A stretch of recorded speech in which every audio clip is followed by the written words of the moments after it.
Who is Yahweh? The $1 million question, and I've got just the right person to answer it today.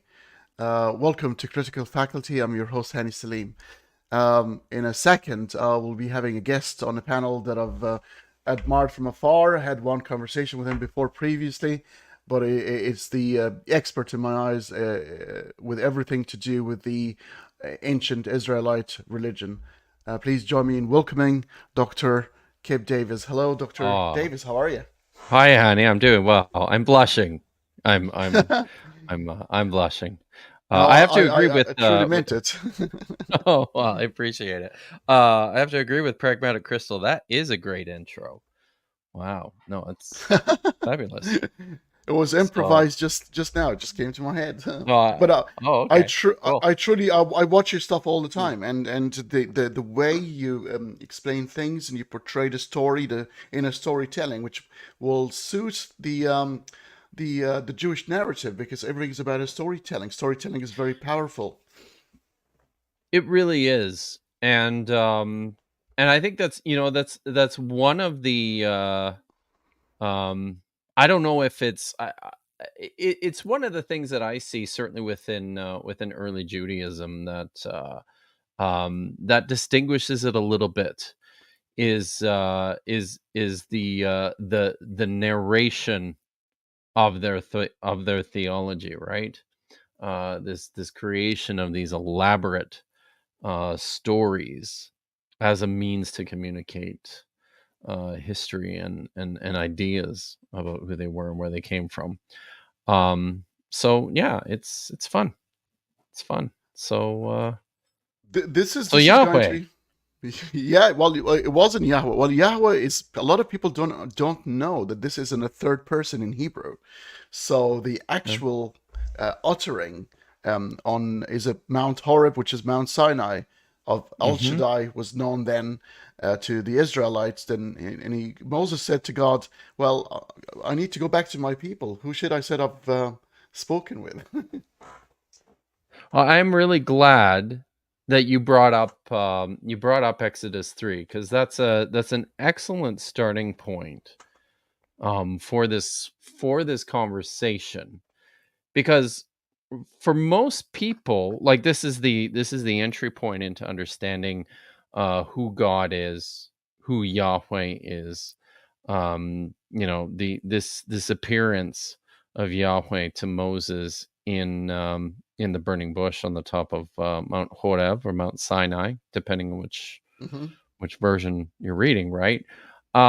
So but it's interesting, and maybe to start, I've written about this recently. I'm working on a book, and a little while back, I did a whole chapter on Yahweh, and wrote about this passage. I wondered if maybe to start, one of the things we could do is I could just read my translation of the story, and maybe we can point out a couple things and talk about some of the stuff in particular with regards to the way I've chosen to translate it, because I think there's some stuff taking place in this particular story in Exodus 3 that is often lost on people, especially when you translate it into English.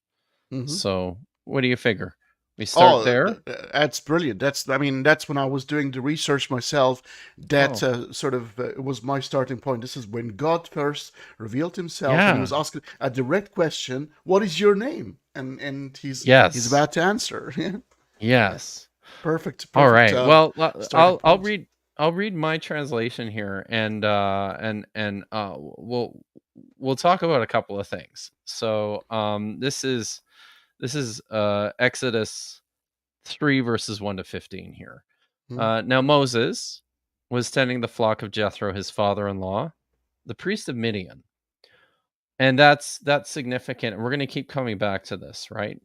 We're going to keep coming back to this place in the story of Yahweh, Midian, which is located in the south of Judah, in somewhere between the middle of the Sinai Peninsula and the Dead Sea there. So while he was tending the flock of Jethro, he drove the flock into the wilderness and came to the mountain of the gods. Now, uh, I have one of the interesting things you'll find in this story is the frustrating lack of consistency of the appearance of words that we tend to think of as commonplace for identifying God. Mhm. Here, the word is Ha Elohim. So that's Elohim. I suspect most people who watch your content, who watch my content, recognize this right away as the Hebrew word we translate as God. It's a plural word. It can often mean gods, and there are occasions within the Hebrew Bible where it's affixed with a definite, what we call the definite article. Mhm. This is the particle of speech that makes anything definite. In English, it's the word the, right? Yeah. So in Hebrew, Ha. it's Ha Elohim, and there's oftentimes this indicates uh, a plurality of deities. So this is an instance where all English translations will translate this as Moses coming to the mountain of God. Um, just playing around here. I wonder if we could read this as the mountain of the gods and then see what happens in this story when we understand this place Mhm. like that. So he came So to the mountain of the gods. you're saying that if we wait for a second and acknowledge it as a pantheon, Yeah. and then maybe things will be reading differently as we advance in the conversation in the story. Maybe a little bit, right? Mm-hmm. Mm-hmm. So, yeah. So he comes to the mountain of gods, to Horeb. Then it says, a messenger or an angel of Yahweh appeared to him in the blazing fire from the middle of the bush. Moses gazed and he saw that the bush was aflame, yet the bush itself was not consumed. And Moses said, I must turn aside and see this marvelous sight. Why isn't the bush burning? When Yahweh saw that he had turned to look, and it says, God called to him from the middle of the bush, Moses, Moses. He answered, I am here. And he said, do not come closer. Remove your shoes from your feet, because the place on which you are standing is holy ground. He said, I am the God of your father, the God of Abraham, the God of Isaac, and the God of Jacob. And Moses hid his face, for he was afraid at looking at Ha Elohim. He was afraid of looking at the gods. Mm-hmm. Then Yahweh said, I have clearly seen the misery of my people who are in Egypt, and I have heard their cries for help because of his taskmasters. Yes, I know his sufferings. I have come down to snatch him out of the hand of Egypt and bring him up from the land to a good and spacious land, a land flowing with milk and honey, the place of the Canaanites, the Hittites, the Amorites, the Perizzites, the Hivites, and the Jebusites.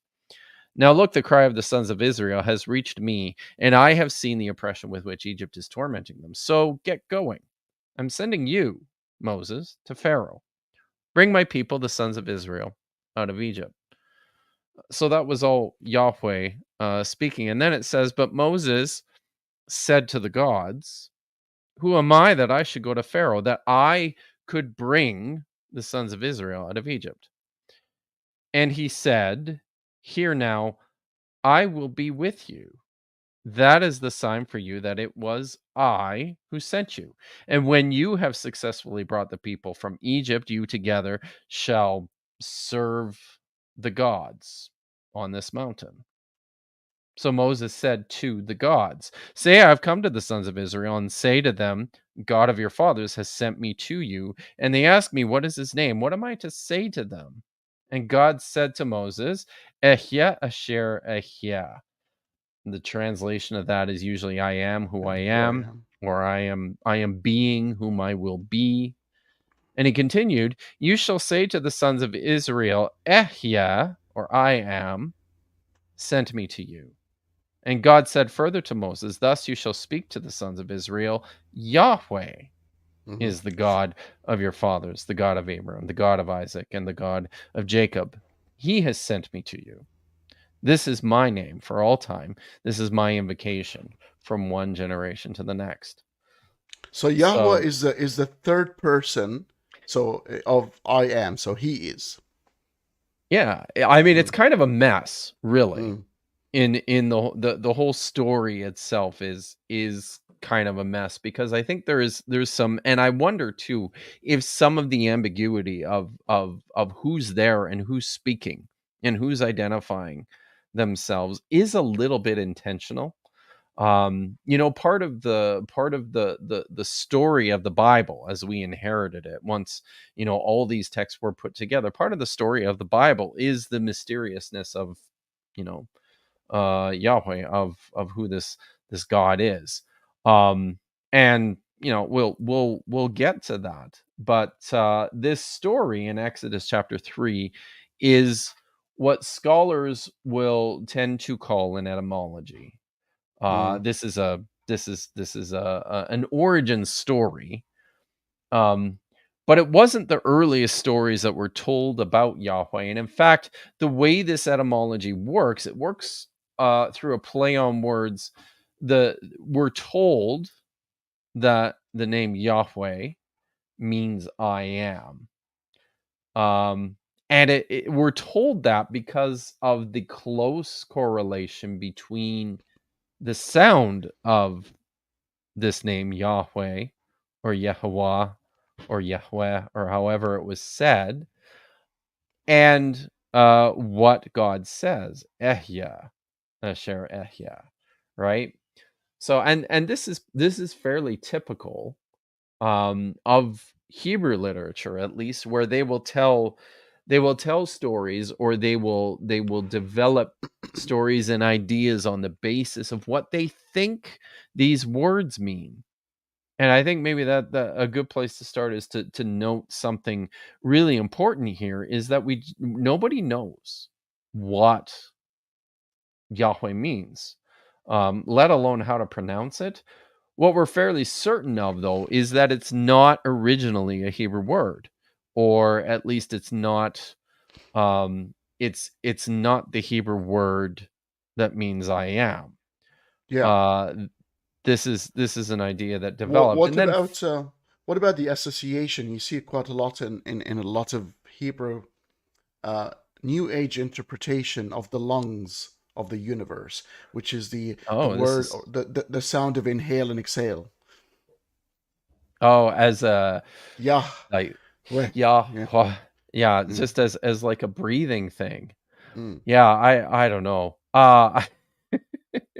It it yeah, without knowing where it really came from, and what I mean we'll talk a little bit about the earliest Mm. depictions of this god, and when what people see at the earliest stages seem to think they seem to think he was, and why he was important.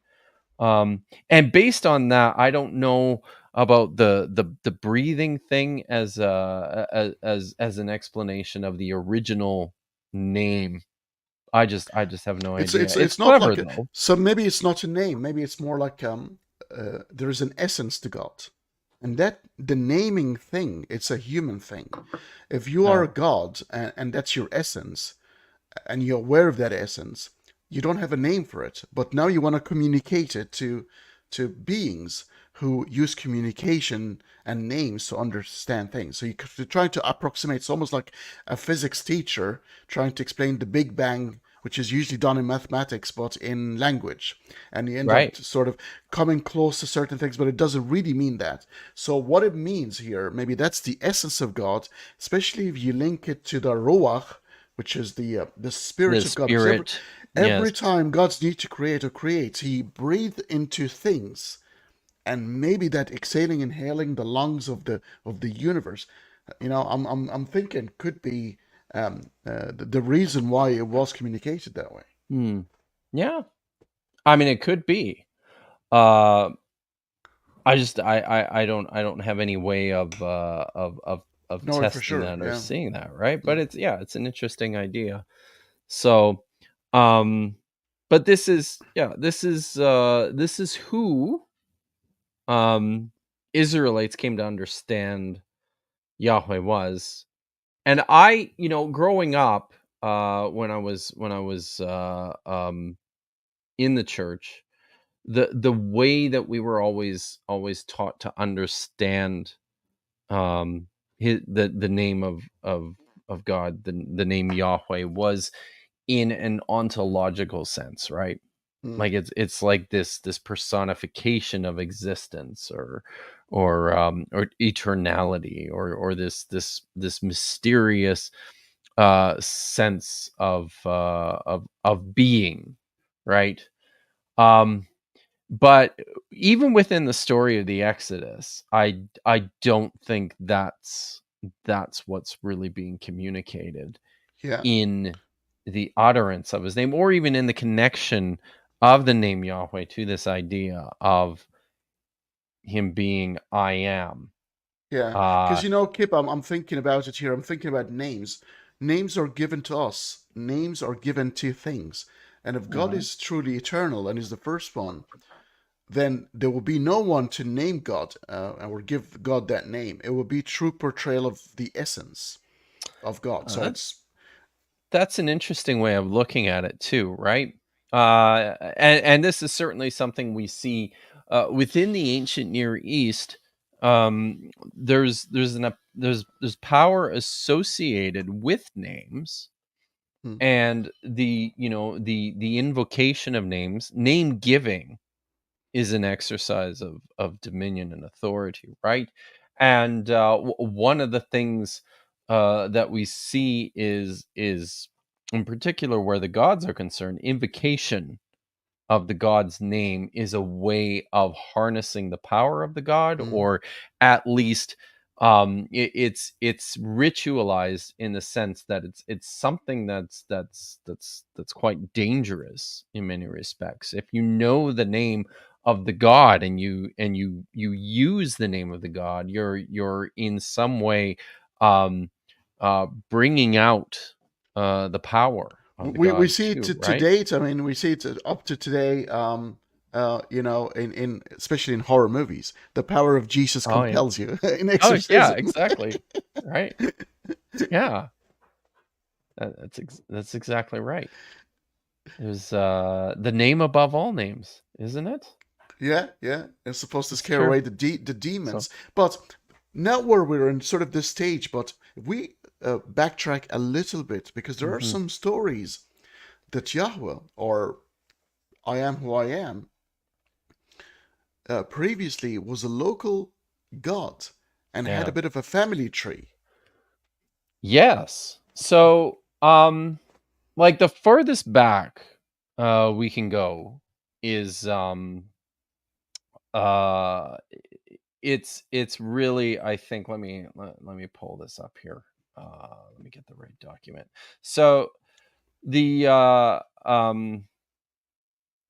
you can go back as early as the 12th or the 13th century, which is where you see the earliest mention of this We're term, talking obviously BC, of right? this name Yeah. Yahweh. Yes, BC. So right really at the end of the Bronze Age, Mm. right at the beginning of the Iron Age. There's a so there's on the Merneptah stele, we see mention of a group of people known as the Shasu, that that he identifies with Edom, and also with this place called Seir, which is in Edom. And there's other inscriptions too. The one in particular that's quite telling is a territorial list by Ramses II that appears on a Nubian temple, where he's identifying, it's a list of regions, of conquered regions, that Ramses has overcome, and then he identifies Edom as the land, or sorry, he identifies this place as the land of the Shasu, but then he actually calls it Yahweh. Now, Interesting. yeah, so at the earliest stage, it seems like the land was once the once carried the name, and the name came from this deity, or the deity inherited this name, and then we start to see it crop up in a few places, but always particularly identified with this region. And this is why I mentioned at the start, it's significant to keep this in mind, right? um Moses is out in the wilderness of Midian. He's in this region, which is in Edom, or in Seir. Um and uh and it seems like there's an historical kernel at work here, where from the earliest stages this appears to be the region from which Yahweh came. And it's something that we see reflected in other biblical texts as well. The best way to understand who Yahweh was and where he came from, apart from looking at some of these interesting epigraphic finds that we've discovered, is you can look at a couple of the oldest layers within the Hebrew Bible itself. There's a handful of very important texts in the Hebrew Bible that scholars by and large agree are the oldest uh, in the entire Bible, and these are texts like the Song of Moses in Deuteronomy 32, the Song of the Sea in Exodus chapter 15, and there's the blessing of Jacob in Genesis 49 is also considered quite ancient. But perhaps the oldest of all the texts in the entire Bible is the Song of Deborah in Judges 5. And when you're a beginning or even an intermediate Hebrew student and you're reading through the book of Judges, uh, this invariably happens to all of us. You're reading through chapter 4 and things are going great, and as soon as you hit chapter 5, you have no idea what's going on, because the language of this text is so archaic. It's almost in many respects unrecognizable. It preserves a bunch of these really archaic terms and constructions. It's just a very, very difficult text to read. But one of the really interesting things in the Song of Devorah is, again, this reflection on where Yahweh comes from. In Judges 5 verses 4 to 5, it says this: Yahweh, when you came out from Seir, when you Mm. marched out from the field of Edom, the earth quaked, even the sky dripped, even the clouds dripped waters. The mountains crumbled before this Yahweh of Sinai, before Yahweh, the God of Israel. So, I mean, there's several key markers here. It mentions Seir, it mentions Edom, it mentions Sinai, and all of these places are kind of clustered together in the region of Edom, the plains of Midian, um, as we tend to know it. So this appears to be sort of ground zero for discovering who Yahweh was. He seems to have been um, a god associated with these people who look like they were probably nomadic, semi-nomadic sheep herders, if they're to be identified with the Shasu that the Egyptians um, talked about in their sources. And these are semi-nomadic people who kept themselves generally in this area of the Sinai, Edom, and on the eastern side of the Transjordan, and would make their way into Egypt from time to time. And yeah, so that seems to be sort of Yeah. the point. So there is always people sort of quarrel amongst themselves about monotheism and Judaism being the first religion to introduce monotheism, and they counter that with a polytheism. But Yeah. there is a term that is not talked about enough, which I think personally is the dominant in the ancient world, which is henotheism, Mm-hmm. which is basically understanding there are a lot of gods, but there's one God that you choose to be the supreme, or that's your local God where you resort to in terms of trouble.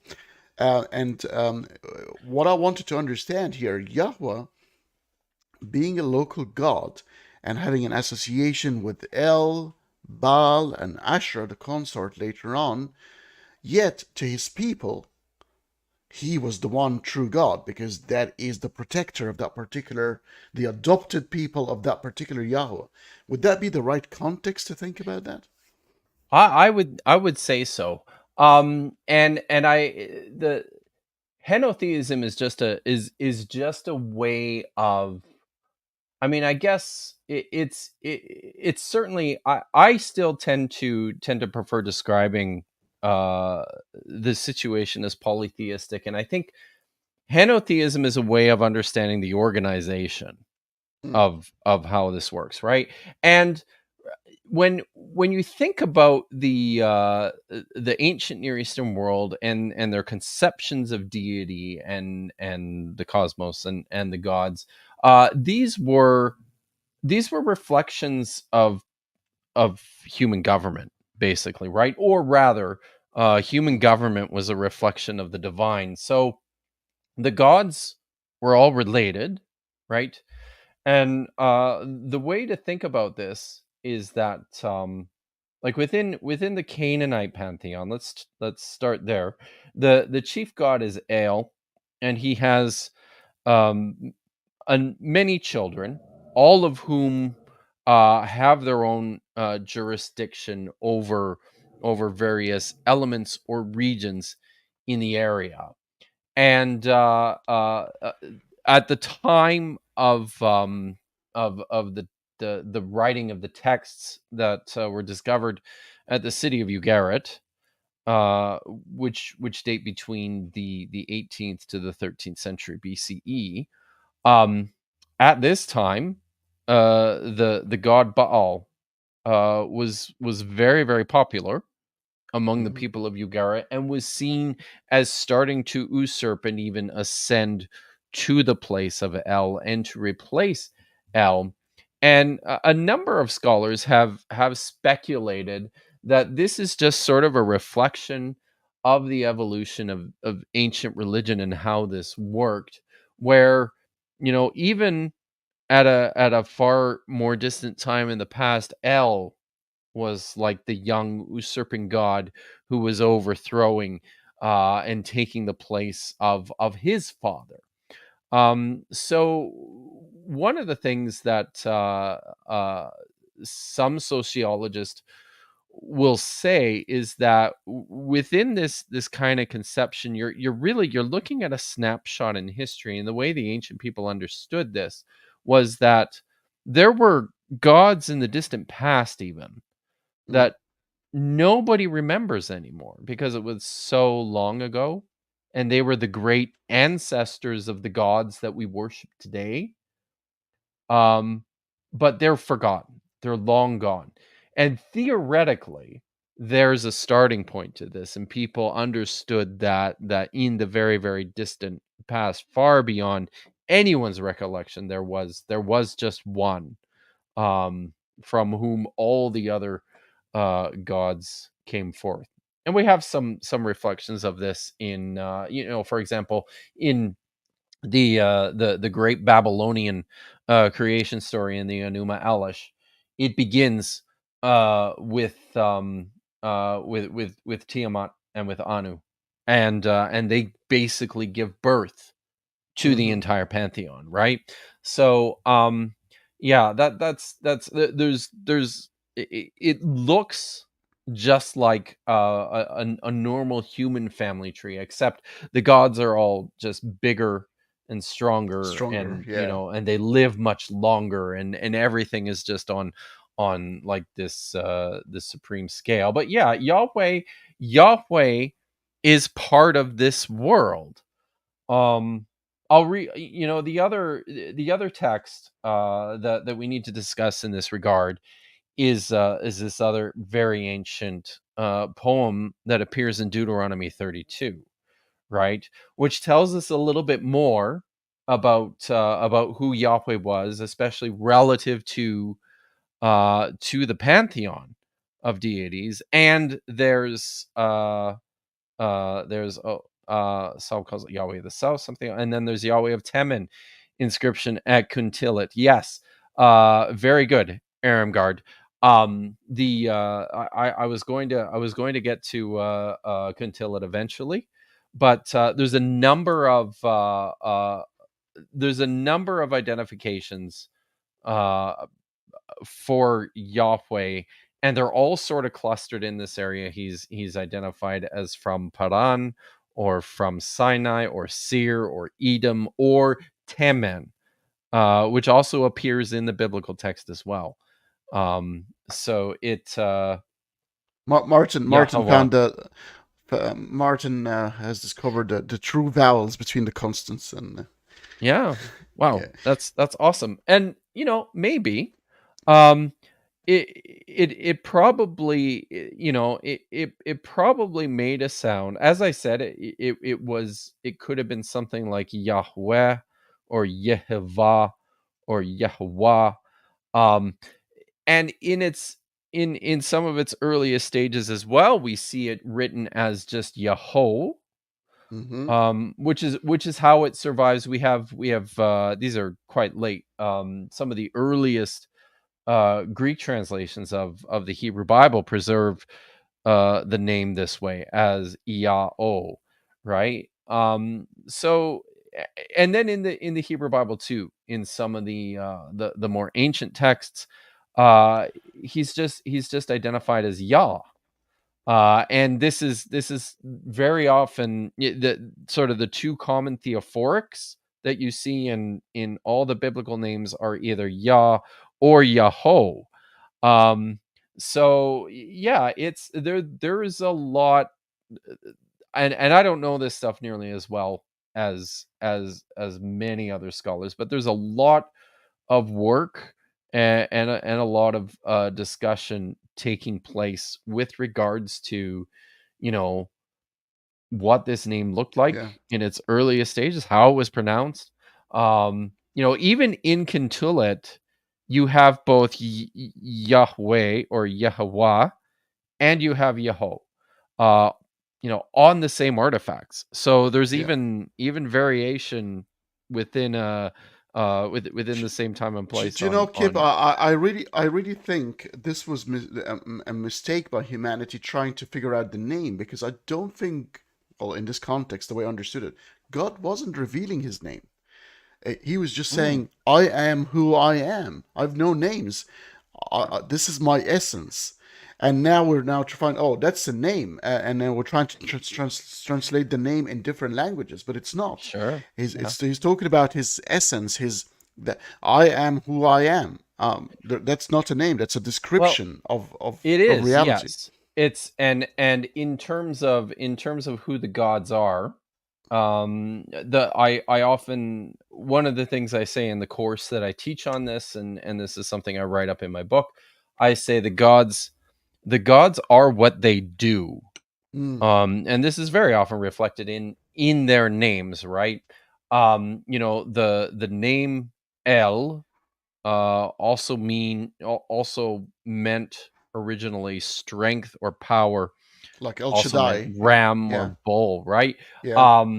The name Baal Mm, is also the word for Lord or master, right? And I have a tendency to think that this was, this is just a, a way of it. He came to be just that. Within the Canaanite pantheon, you have gods Yom, which is the god of the sea, and Yom just means sea, or the god Mot, who is the god of death, and Mot just means death. In the Hebrew Bible, you've got um other words that scholars have identified as probably belonging to deities that we've translated, right, as as adjectives, or as elements. And I think like maybe now's a good time to go into what's happening in Deuteronomy 32, because we do see some of this taking place here as well. So I'm just going to read. This is the Song of Moses, and I'm going to read from the top a little bit of this poem. Uh, Give ear, sky, let me speak. Let the earth hear the words of my mouth. May my teaching fall like rain, my speech distill like dew, like gentle rain on new grass, and like showers on tender plants. For the name Yahweh I will call out. Ascribe greatness to our God. And then it says this, Hatsur, which means the rock. And it uses this term as an identifier of Yahweh. So it's like another element, another name that maybe was associated with Yahweh in the distant past, that has been since forgotten. And one of the things we discover too, with regards to these early traditions of Yahweh, is his association with rocks and with mountains. He's the god of Mount Horeb or Sinai. Here he's Hasur, the rock. And this reflects also some of the geography of this place in the southern plains of Midian and Edom, where it's very rough and rocky and dry and mountainous, right? So I'll just continue here for a little bit. Yeah, So sure. Hatsur, his work is perfect. Yes, all his ways are justice. A faithful God without deceit, righteous and upright is he. Working against him, does not their blemish belong to his sons? Twisted generation and perverse, do you repay Yahweh with this? Foolish people, not wise. Is not he your father who created you, the one who made you and set you up for life? Remember the days of old. Consider the years of one generation after another. Ask your father, and he will show you, your elders, and they will tell you. And this is the ancient tradition here. This is where it starts.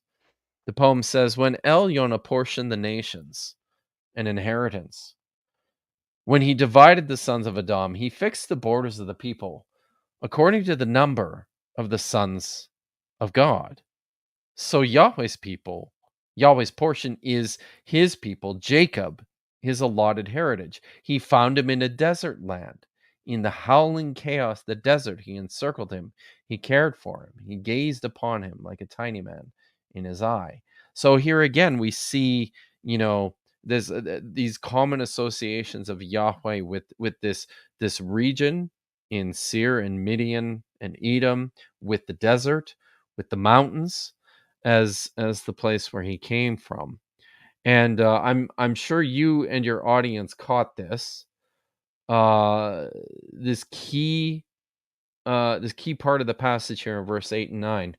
When Elyon, which means the Most High, Mhm. apportioned the nations as an inheritance, when he divided the sons of Adam, he fixed the borders of all the people according to the number of the sons of God. So this is the great God, the Most High God.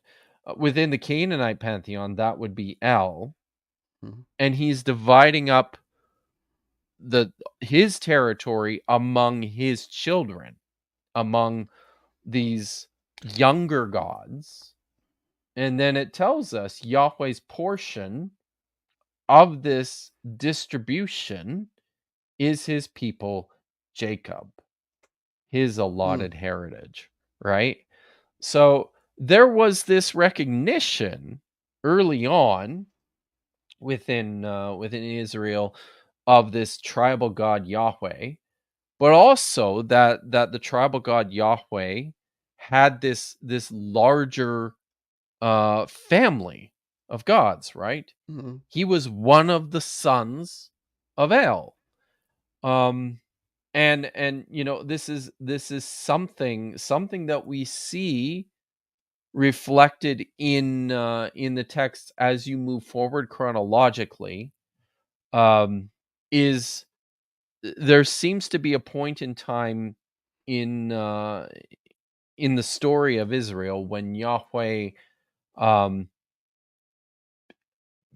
replaced El, usurped El. It's not spelled out that way in the text, but there's some echoes in I think it's in Psalm 82. There's an echo of this what we see as Yahweh's ascendancy, where he's becoming the king of the gods. It's no longer El, it's Yahweh. And over time, those older texts where the two, where Yahweh and El were once distinct, they start to become fused, and Yahweh starts to take on the characteristics and the personality of this other great god El. And that's where so much of the confusion takes place. Kip, when you were talking about this family, and I was thinking, okay, reproduction here. We're talking about reproduction. I mean, we know how Yeah, humans reproduce. We know how demigods are introduced into the land by gods having sex with humans, yeah. especially in certain traditions. But are we talking about division, fission, or taking female consorts like Ashra that will produce future generations of gods? Well, certainly the sons of God, um, within the Canaanite pantheon, and in some of the other ancient Near Eastern traditions too. This is the case for the Hittites as well. There was this idea that the high god had 70 sons. um and in the Canaanite pantheon, they were actually identified as most often the sons of Asherah. So these are the children that were produced by El and his consort, his wife Asherah. This isn't something that is stated directly within the biblical text, but we have some echoes of this tradition too. Uh, you know, the book of Genesis, um, it tells us that. So this text from Deuteronomy, um, is the way I read it is the ancient form of the text, but it was actually edited and redacted at a later period of time, so that bit about Yahweh being one of the sons of Elion was scrubbed out, and the text where it said he fixed the borders of the people according to the number of the sons of God. They changed that to the number of the sons of Israel. And a number of scholars think that replacement was made as a reflection of texts like in Genesis chapter 49 and 50, which tell us that Jacob, the descendants of Jacob who entered the land of Egypt, numbered 70. Um, in the same way that the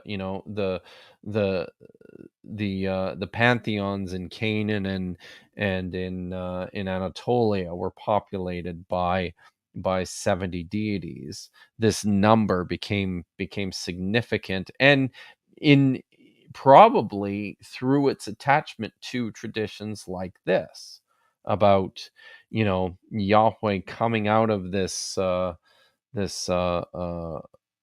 of this larger pantheon.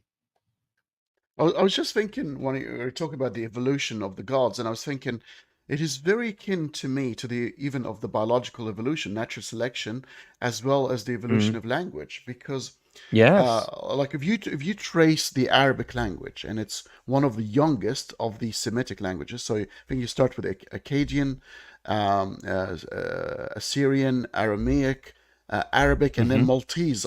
Maltese is the youngest of all the Semitic languages. Okay. But Wow. if you're an Arabic speaker, you don't care about where the roots of your language comes from. You're indulged in the Arabic language. You speak Arabic. You're completely divorced from the origin. It's almost like the biological as well. You know that common ancestor between humans and chimpanzees. We no longer think of them. We're thinking of Homo sapiens right now. And Right. the same is for the evolution of God. So if El begat Yahweh, and Yahweh became the local God of those people, the object of their affection, they're completely then divorced from the source El, and their local God Yeah. is their reality. Even though it's still there, we know it's there, but it's not thought about it that way. It's only when we talk about Arabic has an Akkadian and an Aramaic background that we think about it like that.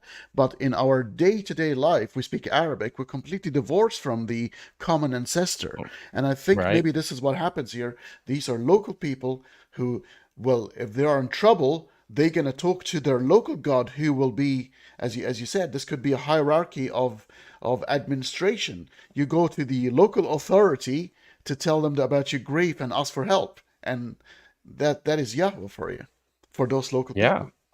Yeah, absolutely. So, um uh, at the earliest stage, who was this guy? This Yahweh, this God? Um it some of this has come out already in some of the texts that I've read from Deuteronomy 32 and a little bit from the Song of Devorah. But at the earliest stage, the types of things that we read about Yahweh are that he is this violent, Mm. um, bloodthirsty war god, right? I'll just read a little bit from some of the later some of the later sections of the Song of Moses in Deuteronomy 32. It says this. This is Yahweh speaking. Is this not hidden in storage with me, sealed in my treasuries? Vengeance and retribution in my are mine. In due time their foot will slip, for near is the day of their calamity. It races quickly to meet them, for Yahweh will judge his people, and he will be turned on account of his slaves. When he sees that power is gone and no one is left slave or free, he will say, where are his gods? Sure, they took refuge in him. Those who ate the fat of his sacrifices, drank the wine of their libations, let them rise up and help you. Let them be your hiding place. See now, I am he. There is no God like me. I kill and I make alive. I wound and I heal, and there is no one who snatches from my hand.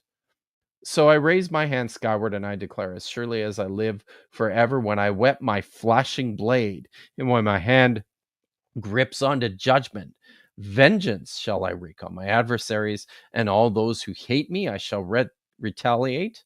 I will make my arrows drunk with blood. My sword devours Wow. flesh, blood of the slain and the captive, the head of the enemy leader. Like this is who Yahweh is. In the Song of Devorah, right? Um, Here, it says, so this song celebrates a great victory of Israel, and it credits Yahweh for that victory, right? Mm. Uh, so in the days of Shamgar, son of Anat, in the days of Jael, the highways were deserted. Caravanners went by winding paths. Peasants in Israel would not fight. They held back until you, Devorah, arose, until you rose up, a mother in Israel. He chose new gods, then war was in the city gates. Neither shield nor spear was seen among 40,000 in Israel. My heart is for those who command Israel, for those willing volunteers among the people. Praise Yahweh, you riders on white donkeys, sitting on your saddle blankets, and you who walk along the road, sing praise. Greater than the sound of the water carries between the channels. These there they recite the victories of Yahweh, victories of his peasants in Israel. Then the people of Yahweh went down to the gates. Wake up, Devorah, wake up, break out in song. Arise, Barak, seize your captives, son of Abinoam. Then the survivors marched down to the aristocrats. The people of Yahweh marched down against the warriors. So he's a he is a god of battle. He's a god of vengeance. He's the god who defends his people.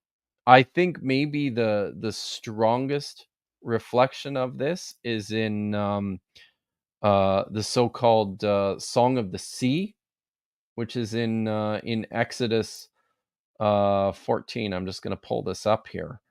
Yeah. Here, this is another one of these very, very ancient traditions, which tell us about Yahweh. I will sing to Yahweh because he is most exalted. Horse and his rider he is hurled into the sea. Yah is my strength and my might. You see there, the name is Yah. This shortened older form. He is my deliverance. This is my God, and I will glorify him. The God of my father, and I will exalt him. Here it says literally, Yahweh is a man of war. A man of war. His name is Yahweh. The chariots of Pharaoh and his army he has cast into the sea. The best of his officers have sunk in the Yam Suf, or the Sea of Reeds. Tehomot, or the deeps, have covered him, and this is this is probably a reflection of these ancient traditions of there being this great fearsome watery chaos monster, Tiamat or Tehom. Tehomot has covered them. They went down to the depths like a stone. Your right hand, Yahweh, glorious in strength. Your right hand, Yahweh, shatters the enemy. In your great boasting, you will annihilate those who rise up against you. You send forth your fury. It consumes them like straw.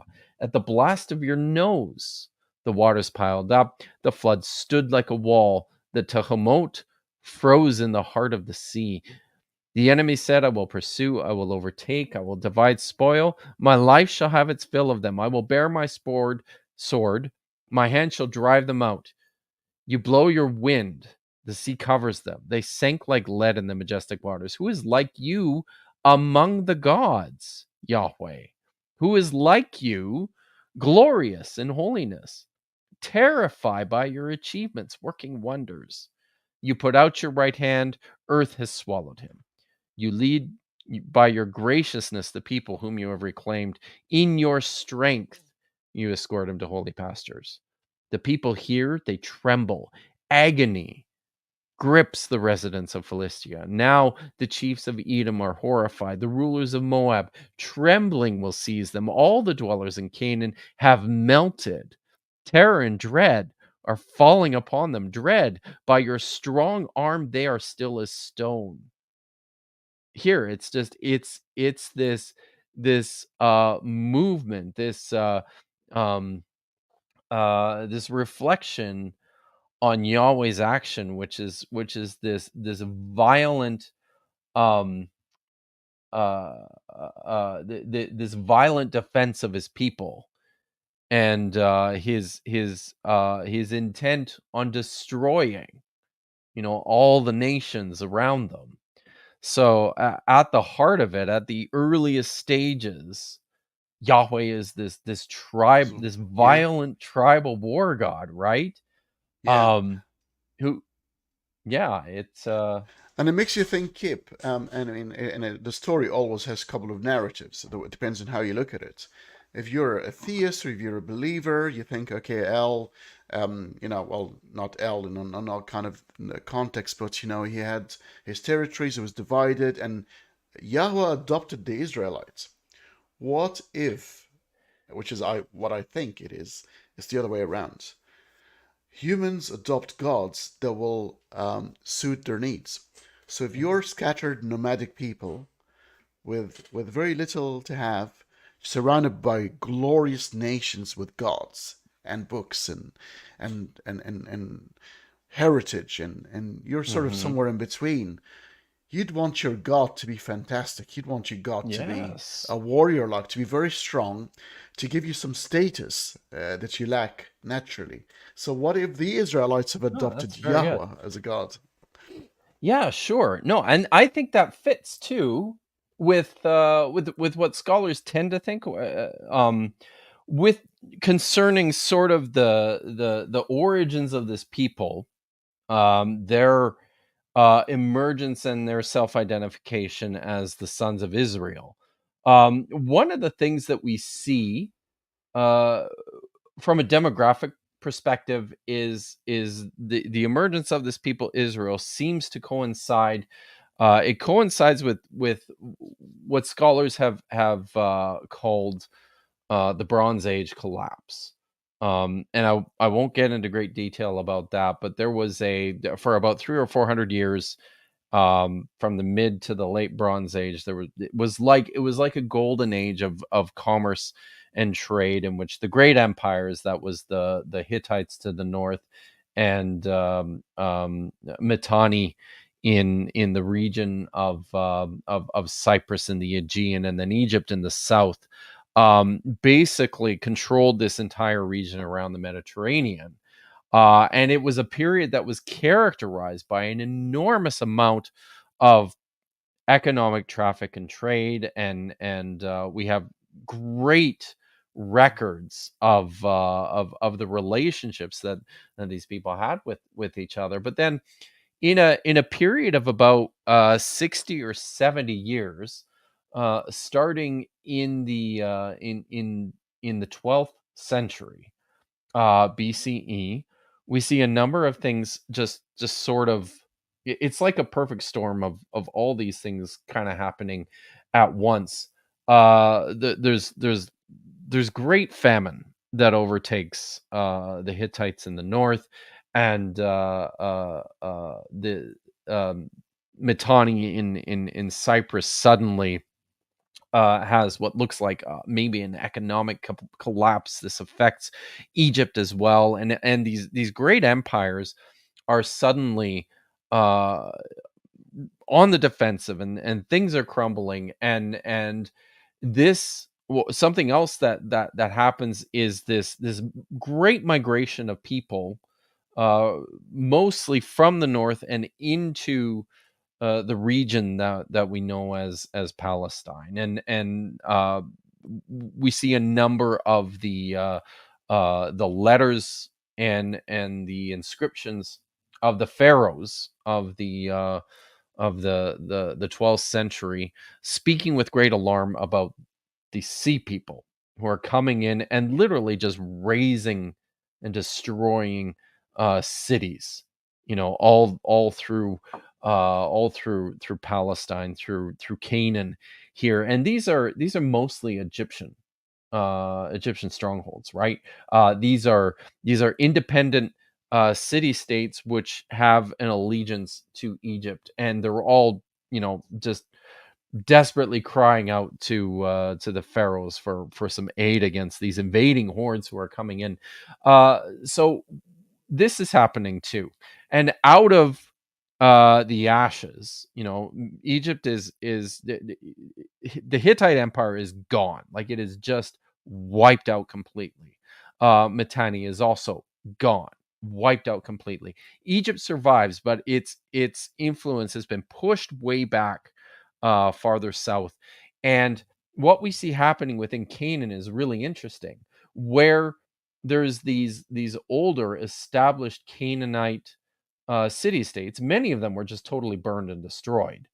But a number of these cities did did survive the onslaught. But we see a massive increase of smaller settlements and populations of people starting to spread out into the Judean highlands, up out of the more fertile Jordan Valley or the Shephelah or the coastlands into the mountains. There's a stretch of mountains that basically, starts at um, Mount Carmel by Haifa and comes down in a spine south into Jerusalem. These are the Ephraimite and the Judean highlands, and this is where we start to see these settlements start to pop up, right? And I think a lot of a lot of what seems to be taking place is there's people that are moving into the region, but there's also people, I think, that are coming out of the cities and into the highlands, and there's a development within the biblical text. It's subtle, but it's rather prevalent. There's a pretty strong anti-urban polemic which underrides a lot of these texts. You can read it, for instance, in what we call the J narrative of the primeval history. So that's like Genesis chapter 2 through Genesis chapter 11 or 12.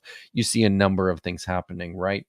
First of all, you see Adam and Eve expelled from the Garden of Eden, which is like an urban.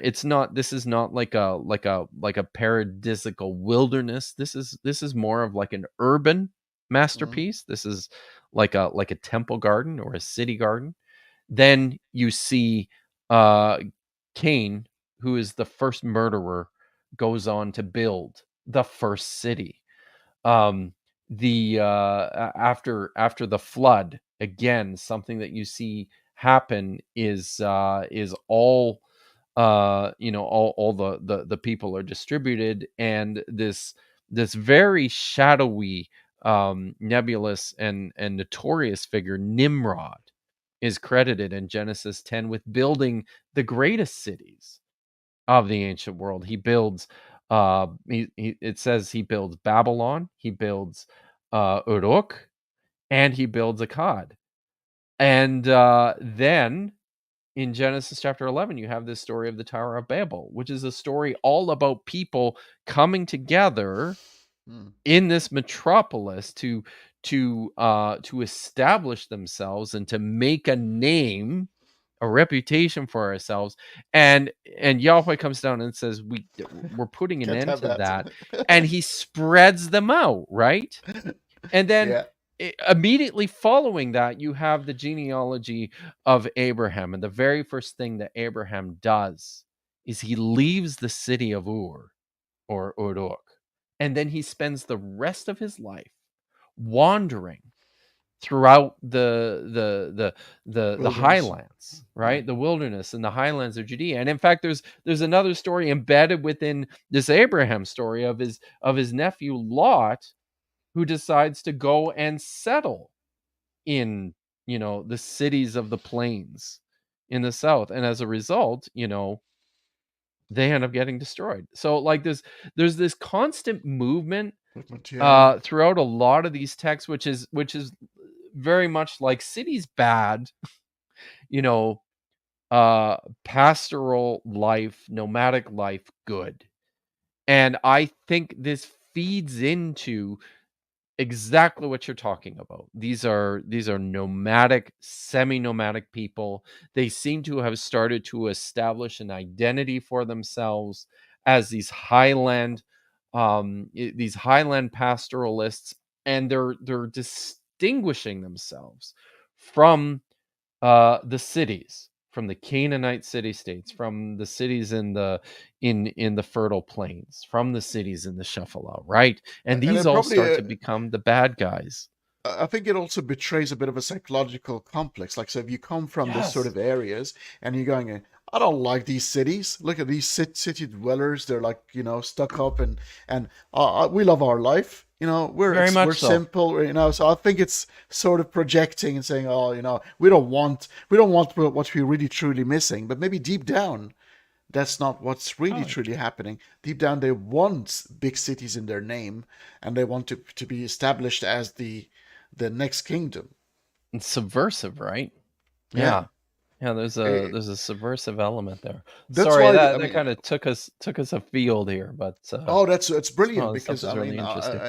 people know that I'm an atheist. I don't believe in this, but I think the value from the ancient books is like I really get upset by some atheists which start burning books and saying they. I think the amount of information and the amount of knowledge that we can grab from these books is enormous, and they are Yeah, yeah, actually it's exciting, right? Yeah. very valuable. Yeah. No, you got no argument from me. So, yeah. So So, while we're finishing up the conversation, and I think we'd like to invite you again at some point because I really love the your storytelling skills, Kip. You're fantastic. oh, I appreciate Um, that. Thank you. I do, and people are enjoying it. Even the religious people in the conversation, they don't see a problem with our conversation. Um, the Now with Yahweh again. So we're looking at the evolution of that particular local god who then eventually becomes the god, the god. Yeah. Yeah. And the absence of concepts like heaven and hell at this point, because we're talking about looks like gods don't live forever, or at least if they don't die, they're forgotten or they retire That's really to what history. happens, right? Yeah, yeah, The death of a god is being forgotten. Like yes. when you've become, if you're a god and you've suddenly become meaningless or non-functional uh to Uh, your community, I you're think dead at that I point, read a right? book called Small Gods, and it's based on that. It's like the likes and shares. So if you're people stop praying for you, then you fade away. Sure, yeah. And that's why the encouragement of prayer. Please pray for me. Please like and Yeah. share, like and share. There was like a video game years and years and years ago I used to play. Um and it was like a Sims game, and that was back when when I was when I was a Christian, a a quasi evangelical. At this point, I don't think I was really an evangelical anymore, but I remember being a little bit offended because you could play the game as a god, but you were dependent on, like this was it, right? Like you worked for resources in terms of, how much people would sacrifice for you, and also, and that would that was something that would only, increase depending on how much work you did to help this group of people. And there's like a whole economy, and if you didn't do enough, they they would move on to a different god and you would die, right? Like, but I remember feeling very, like getting really kind of feeling very offended by this, because I'm like, yeah, this can't happen to God. But Yeah, this is the this is the divine economy, yeah, like, yeah. You can even explain in away the very problem real of terms. evil. Yeah, you can explain away the problem of evil because sometime God have to visit harm upon you every now and then, like He's done with Job, just to so you can get closer again. Because if everything is honky dory and there's no problem whatsoever, people tend to stray away and no longer need somebody to pray to. But as soon as something happens bad to you, then you will need God. So it will explain away the problem of evil because God must visit harm upon people every now and then Yeah, so they can, approach Him again. yeah, I It's think that works. incredible. Yeah, wow. So you had started to say something about um yeah, shoot, you were talking, and maybe that's the next step, or the next stage in this evolution. First, I should probably say something about Kuntillet Ajrud. I always hate saying it. So this is a very important um archaeological site. It dates to the 9th century BCE. And there's a handful of incredibly important inscriptions that were discovered there, which have dramatically affected the ways in which critical scholars, since they started to be published in the 1970s, 1980s, but they've dramatically affected the ways in which scholars have started to talk about Yahweh and talk about the religious landscape of ancient Israel, because we have this, the Bible is often read through this lens, right? This lens of what I think we falsely call monotheism. I think what we're actually seeing is a very fierce sense of exclusivism, because I don't think there's ever truly a point, at least within the biblical period, where there's just a straight abandonment of the idea of multiple deities. But what we do see is a growing movement towards the service of Yahweh in an exclusive sense and to the expense of everyone else. And the way the texts are written, it's actually, you can read them fairly easily as pronouncements of something like monotheism, but I don't actually think that's what's going on. But one of the things that that is remarkable about these discoveries at Kuntillet Ajrud are a number of inscriptions which make mention of Yahweh, but in at least 3 or 4 of them, it identifies Yahweh and his Asherah or his consort. So, from and it identifies Yahweh with some of these important places. Significantly, um, there's the one of the inscriptions talks of Yahweh of Samaria. Samaria was the capital of the northern kingdom in the 9th century, at the time when this was written, basically in the 9th through the 8th century. The northern kingdom, the kingdom of Samaria, what is often called in the biblical text the kingdom of Ephraim, is a much more significant power, a much more important, more wealthy kingdom than Jerusalem and Judah in the south, which is really little more than a garrison or an outpost. But significantly, this is where we see one of the first local identifications of Yahweh in this region is with Samaria. You also see mention made, one of, I think it was Ermgard, mentioned that another one of the inscriptions talks about Yahweh and his Asherah of Teman, which is the region in the south from Seir and Midian. And there's a biblical text. I think it might be in Judges. Also talks about Yahweh of Teman. So importantly, yeah, Aramgard's got it right there. We have references to Yahweh of Samaria and Teman, but not Jerusalem, circa 800 BC, right?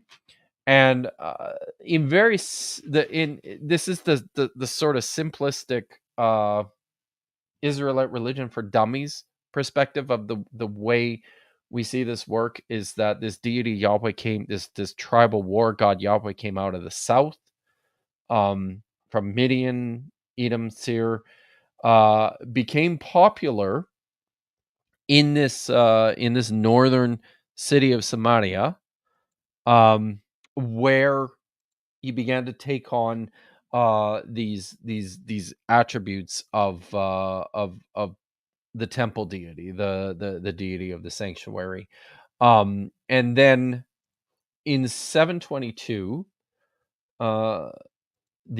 so as far back as some 20 years earlier, Tiglath-Pileser, who is the king of Assyria, uh, embarks on a sweeping campaign through into the across the west, and then coming down south towards Egypt, and he starts to threaten the two kingdoms, Aram, whose capital is in Damascus, and the northern kingdom, Ephraim, whose capital is in Samaria, and eventually, uh, um, Tiglath-Pileser's son, Shalmaneser, wipes out the kingdom of Aram altogether. It's gone. Destroys Damascus, and then lays siege to Samaria. And it's a siege that lasts for 3 years. Shalmaneser actually dies before the siege ends, and his successor ends up entering Samaria and destroying the city. Now, uh, w- Assyrian policy is to just displace people, just to pull up uh, tons and tons of people and just spread them across the empire, and then to bring people from outside the empire, other places the empire, and resettle them in uh in these newly conquered regions. It's a way of attempting to reduce the threat of rebellion, right? If you've mixed your populations, if you mash them all up, it's harder for them to galvanize around these long established cultural identities. So that was part of it, and this is what happens in the Northern Kingdom. But what also happens is there's a really massive migration south. um, Many of these people, during the course of this 3 year siege, people from the surrounding regions, and then I think eventually, as the city of Samaria itself was destroyed, you had people even more closely connected to the royal administration, probably managed to escape and made their way south and ended up in Jerusalem. One of the things that we see taking place in Jerusalem over a period of about 15 or 20 years, right around the time of the destruction of Samaria, is an explosion within the population of the city. The city of Jerusalem grows 1,000% Well, in this period of time, and this really looks like, and it's at this time that you sort of start to see the emergence. If you look at there's some very interesting parts of the book of Isaiah. You start to see the emergence of these prophecies of hmm reunification. This idea of this united kingdom, I think, is born out of this massive migration of these northerners into the south, and they're bringing with them, you know, these traditions of Yahweh. This war god that they've adopted eventually becomes, the god of the temple in Jerusalem, which, one of the things that Hezekiah is the king in Jerusalem at the time when um, Samaria is destroyed, and he's famous in the biblical text for doing well, a couple of things, but one of the things that he's particularly famous for is um this religious reformation, where it says he goes into the temple of Jerusalem and he cleans it out, gets rid of all the other deities, all the other gods that are worshipped in the Jerusalem temple, so that all that's left standing is this God Yahweh. But I'm not sure, Dr. Davis, if you think this is of a good value, because I think this should be a second part to this conversation. I think we've covered yeah, the coming up with the term, the need for the creation of this entity Yahweh. But correct me if I'm wrong. I'm going to take a narrative here from the New Testament, the story of Jesus. um, the evolution of Jesus from Mark to John Mm. is incredible. And it's to do with, obviously, there is time between the two, maybe up to 90 years. And it seems that the genius of humans, which is also sometimes can be their demise, is coming up with ideas. And those ideas are dynamic. They evolve with current affairs. And the story needs to shift a little bit to suit new narratives. Do Oh, you yeah, think there is enough absolutely. material in the Old Testament where the introduction of Yahweh was like that, and over 500 to 600 years have shifted a little bit for Yahweh to be much more than just the war, bloodthirsty God? Oh, definitely. I mean, by the time of, the exilic, post-exilic period, there's a reckoning with the ways in which the world for these people has irrevocably changed, that necessitates this transformation in their views of who Yahweh was. And it's really in the point of at this point of crisis, um with the if this is something I come back to talk about a little bit further, this is what we will get into, is how the crisis of the destruction of Jerusalem and the exile to Babylon was really the crucible through which Yahweh is transformed from this local deity. He becomes closely associated with the dynasty of Mm, David in Jerusalem. Um, but when that ends, he becomes this international, uh, supreme cosmic figure within this strongly apocalyptic worldview, where there are now forces of good and evil at work, over which he is supreme and controlling, and is has everything under control, and is working history out to mm. a final conclusion, a final climax, when he will eventually come in It's and incredible. be the It's king of the universe, right? it So mirrors almost the evolution of Jesus when you think about it in Mark, where he's just led to the cross and has no idea what's going on, or at yeah, least shows it to be that way, all the way to John, where he's completely in control. He's like even yes. forgiving people in advance for what they're about to do.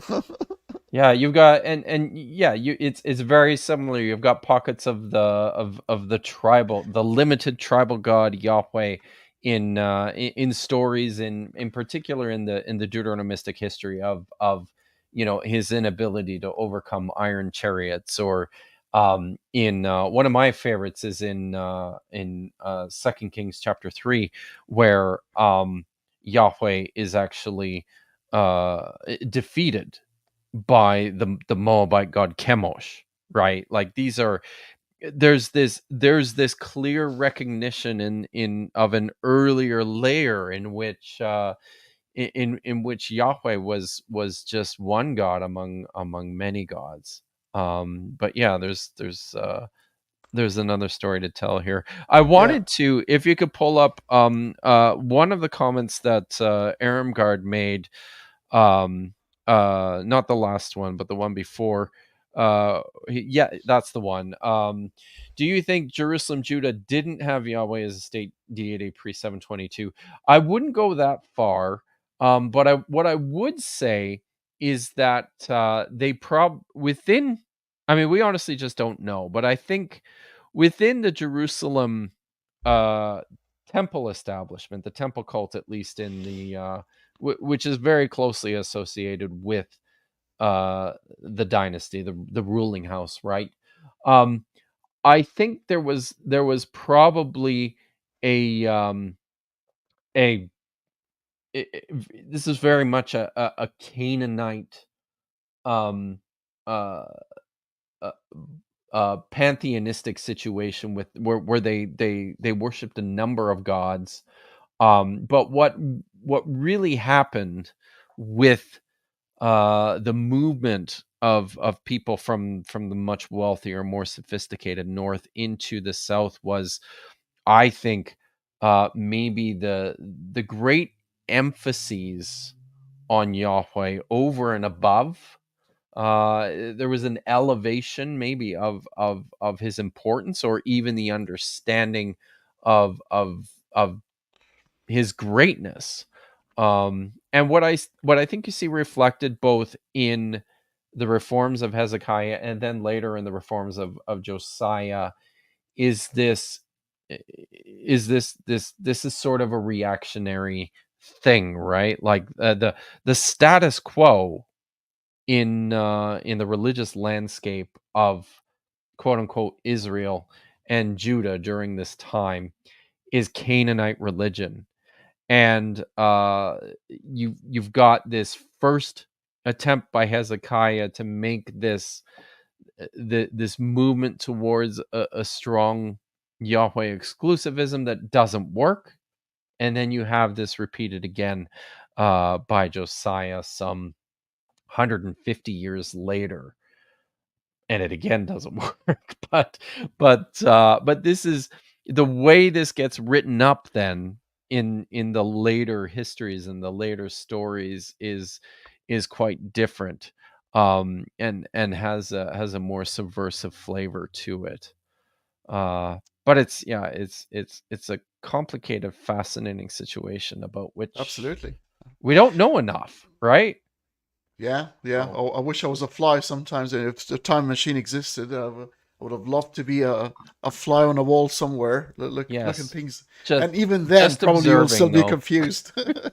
Yeah, Yes, you. I think. I I mean, it's like even in the current situation, we think we've got it under control because we're living the current affairs, and we still don't know what the hell's going on. yep, absolutely. But I just observing. I would not want to be a participant.